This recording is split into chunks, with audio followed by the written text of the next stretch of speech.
right, guys, good morning. Good morning. Welcome aboard to the Morning Note. My name is Carlos Garcia, founder and CEO of G.A.R Capital. It is May 12th, 9:02 Eastern Standard Time this morning. Thank you for joining me this morning and every morning, 9 a.m. Eastern Standard Time, as we talk about the markets, see what's next. Bottom right-hand corner of your screen, little white logo. Click on that, turn notifications, subscribe to our channel. Make sure to hit the like button if you like these videos. Thanks again. Let's go ahead and talk about the market, shall we? The Dow is off its lows, 131 points down in the red. NASDAQ down 1.48%. Broke below 12,000, 11,791. S&P futures above 3,900, holding on for dear life, down 0.72%. Russell down 0.48%, 1707 now. Dollar index is approaching 20-year highs, guys, at 104.40. So that's going to hurt, obviously, tech, as we know. Really, the scramble is for safety in terms of currency, and the dollar right now is actually the strongest. But I just read this article. How about this on Bloomberg? That the Russian ruble is actually outperforming the dollar this year. Imagine that, of all things. That probably emboldened Russia since they really didn't get hit with sanctions. Their inflation's high, obviously.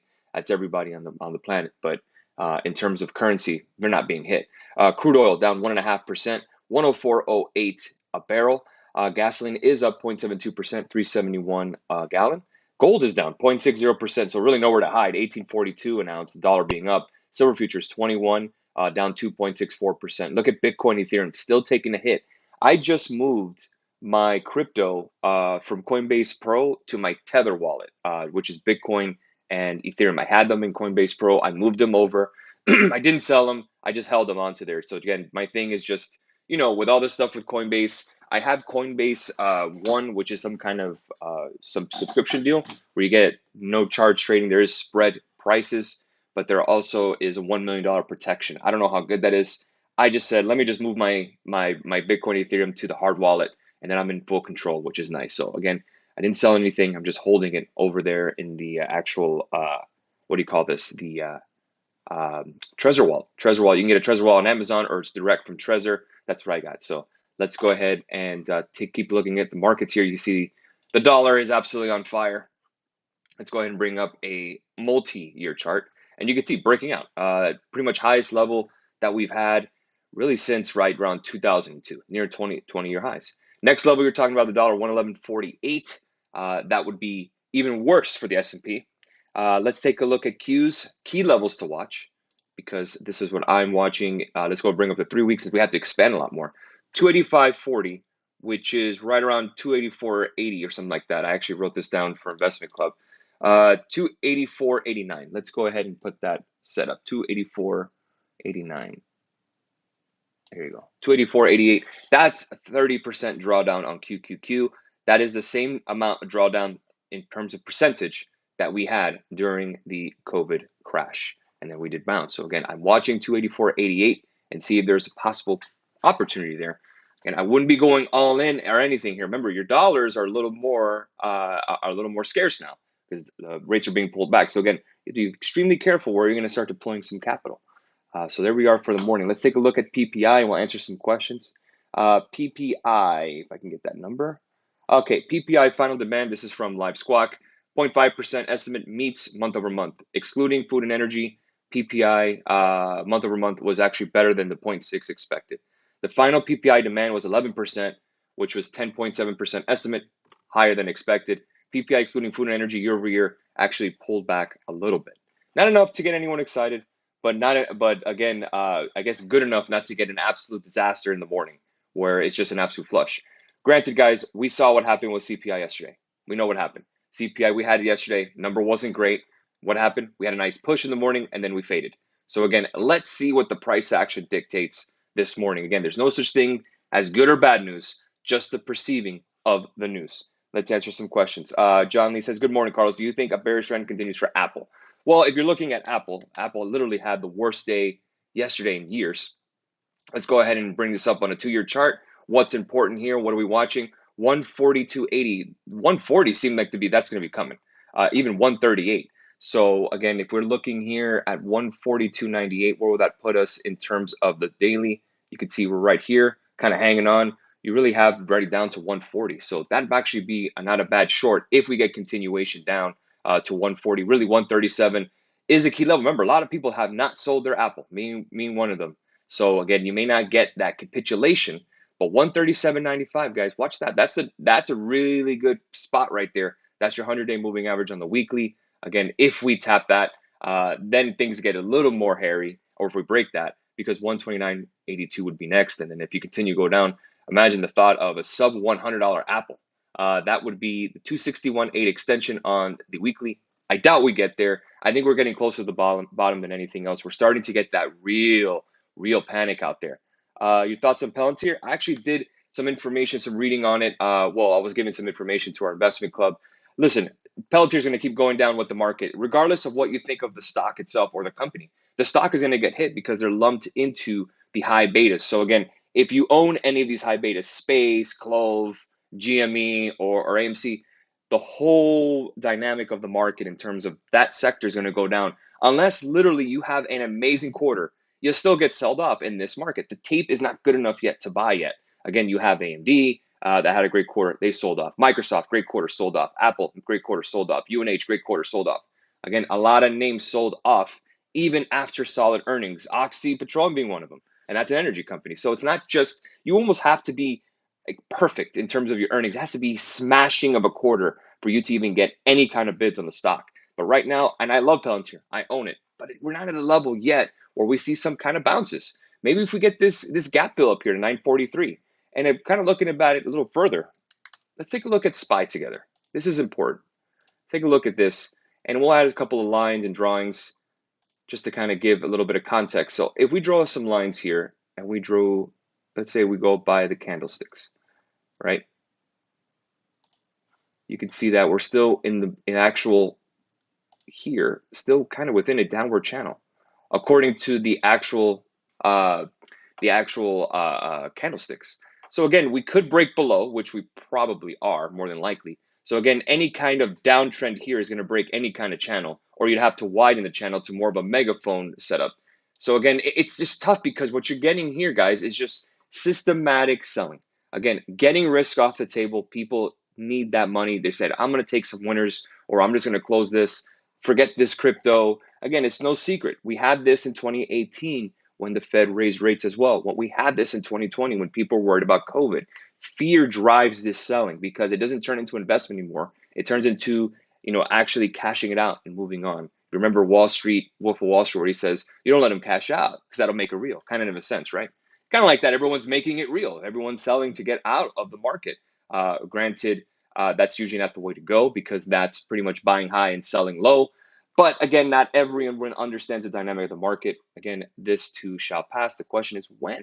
And really, level I'm looking for here is 382.80 on SPY. That's a key level because that is exactly your bear market. Could we overshoot it? Yeah, we can get down to 367. I say probably 380. But again, we need some kind of good news to kind of prop our head on. Thought price to add on Palantir, Crowd, and AMD. I would not be adding to any of those right now until we start getting at least some kind of a bounce market wide. In terms of AMD, I do love AMD and I do own it. My level is 72.30. 72.30 would retrace back to April 2021. And again, very key support. We could get down to 58.40, and then you start talking about revisiting the COVID lows.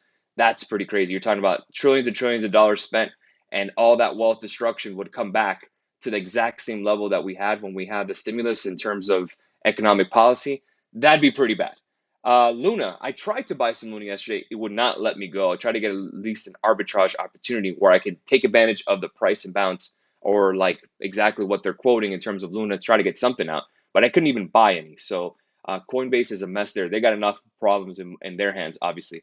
Selling off not done yet. Apparently not. It's not over yet, according to futures. Again, the only thing that kind of gives me a silver lining in the market is really yields. I'm looking at yields here. Again, we got a gap down here. We filled this gap here around 28.18, pretty close. Yeah, we pretty much filled that gap. That's the next support. We could bounce back around 2.9, get us a little more pressure down in stocks. But for the most part, yeah, there really isn't an issue with when is the bottom. Is when you start hitting capitulation. I think we just need that one event to kind of wipe everyone out and then just say, throw their hands up, it's over. And then people start looking at opportunities. But again, a lot of people are holding too. There was actually there was inflows into equities. the past couple of months. So it's not like, everyone's flying out of stocks either. Some people are buying the dip too. Tesla closing now below 700, now opening below 700. Tough to see if you're a Tesla shareholder. They had a great chart, a great earnings report. So 6 at 97.88. If you do break that, you're basically back to levels since August.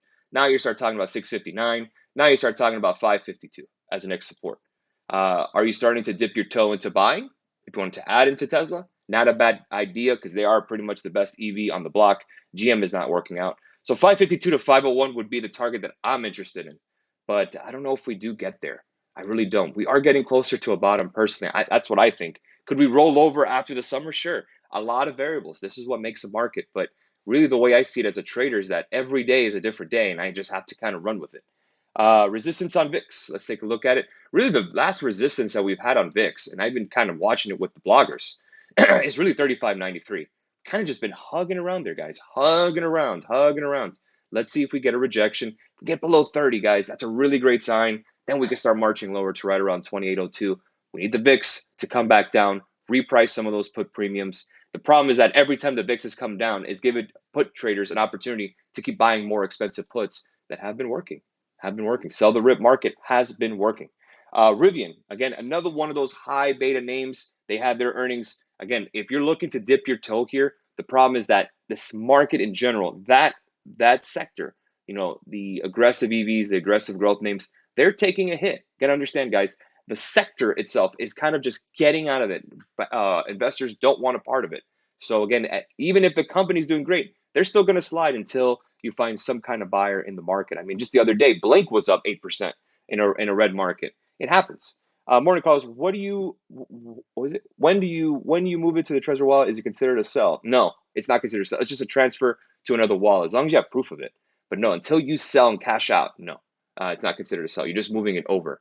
From I moved over from Coinbase to Trezor. Now, I did this last year. No, there wasn't any tax implications on that. It's not considered a sell or anything like that. It's just a transfer, literally, of funds. If I'm moving stocks from Robinhood to TD Ameritrade, that's not considered a sell. That's considered a transfer of assets because you didn't sell something in order to buy it again. Hope that makes sense, Carmen. So again, a lot of moving parts here, guys. It's Thursday. It's been a very tough one, obviously, in terms of the market.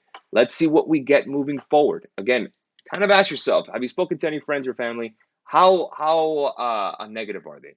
That's usually a sign of when things are starting to bottom out, when a lot of people are talking about the markets that usually don't talk about the markets. Is this a good time to buy dividend stocks? If you're talking about deploying some capital right now, I think pretty much one of your best bets is SPY-D. It's actually green for the year. You could take a look at 1 year. It's actually green for your slightly. They have a lot of energy stocks in there, good dividend names. Again, I have my dividend port. A couple of the dividend port names have some tech in it, so some of them have been hit. The bonds ones have been taking a hit. A lot of them have energy.